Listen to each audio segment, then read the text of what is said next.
Hey, what's up, everybody? It's Rich from Problem Solved. Welcome back. I wanted to give an update on the pool closing.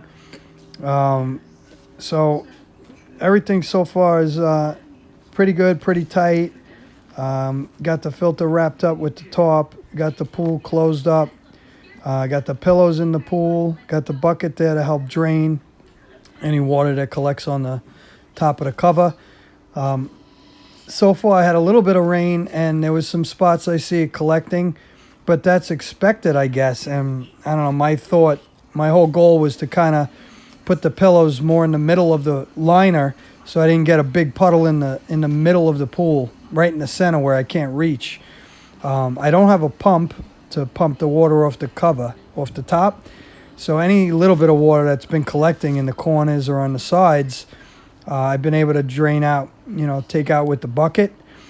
But I just wanted to, I guess, give an update, show you guys so far how it's working out. It's working out pretty good and as planned. Hopefully it stays that way. And actually going to show you in the next video, nor'easter is approaching, and we'll see what happens after that. So nor'easter came and went. I already cleaned it out once before, and this is water that's collected since then. So it's already been completely emptied, and this is additional water. I was out in the middle of the nor'easter emptying water. I just wanted to show you. I mean, this again was my plan. I wanted to be able to at least access the water along the edges, and it worked out the way I had hoped. But this was about 4 inches of rain in one storm, so I think it held up pretty well. I don't think you'd expect much more than that. And I wanted to show you the technique I use without having a pump. I basically use a hose. This is a pool hose.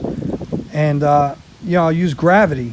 So, a little bit of a pain in the neck. It might take a little while, but, it works. It's not as backbreaking as emptying it with a bucket. And, obviously spend the money and buy a pump and probably be even easier. But I don't mind doing it this way. I feel like I'm accomplishing something, I guess.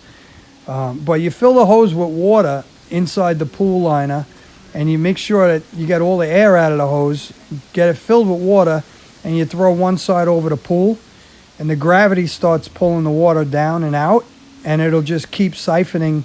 As long as you keep the other end underwater, submerged, it'll keep siphoning out. And that's how I cleaned out the 4 inches that were around all the edges and the corners of the pool. This is the day after, and as you can see, there's no water. The cover's pretty much back in place. I didn't really have to go around and tighten up many spots. It's pretty dry. I'm ready for the next storm, I guess. I'm not really looking forward to heavy snow accumulating on top. I think that's going to be a pain, but I'll try and keep you posted. Thanks again for spending the time with me, watching. Hope you learned something from this. Don't forget to comment, like, and pound that subscribe button. I'll see you on the next one.